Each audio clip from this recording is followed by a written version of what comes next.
هر گل خوشبوی باشد در جهان بی خار نیست. آدمی در زندگی بی دوست و بی اغیار نیست.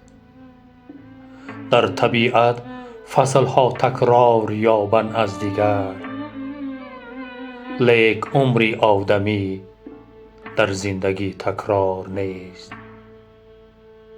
حرف خوش بر قلب هر انسان چو ملهم بود، صاحب جنت بود هر کس که دل آزار نیست.